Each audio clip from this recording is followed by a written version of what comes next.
Think about it once. Almost 15 years ago, a small bird who cannot even fly decided that he would either do the impossible or die trying to do the impossible.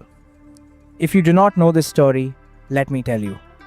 In Werner Herzog's documentary, there is a scene where a penguin is walking with his group toward the ocean to find food. But suddenly, he stops, turns around, and starts walking in the opposite direction toward the mountains.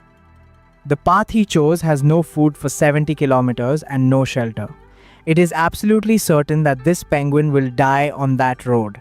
But still, he walks. And the narrator himself says that even if you pick up this penguin and place him back with his group, he will turn around again and walk toward the mountains. Now, this video kept appearing in my feed for days and I kept skipping it. But recently it came back, and this time I stopped. I watched the entire documentary. And then I realized why this penguin was destined to go viral. Because hidden inside this 2-minute scene are 4 lessons that ancient Japanese masters spent their entire lives teaching. 4 truths that the samurai wrote about centuries ago. And I do not know if you've seen this video, but I'm certain you have not noticed these 4 things. So let me share them with you, because wisdom like this is rarely found. The first lesson is about waking up. When that penguin stopped and turned, I stopped seeing a bird and started seeing a human being. A person who had done everything society asked him to do, who got married, had children, earned money, and followed all the rules, yet still felt empty inside. The Japanese call this emptiness munashisa, the hollowness that comes from living someone else's life.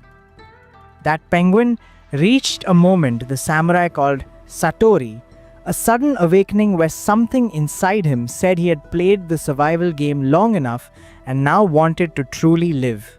The second lesson is about focus. In the video, a human stands directly in the penguin's path. The penguin does not stop, does not argue, and does not even look at the person. He simply walks around and continues toward the mountain without ever looking back. The Japanese call this fudoshin, the immovable mind, a state where your decision is so absolute that nothing can shake you. The narrator says that even if you drag this penguin back to his group, he will turn around and walk toward the mountain again. This is the level of clarity the samurai trained their entire lives to achieve. The third lesson is about silence. Notice what the penguin does not do.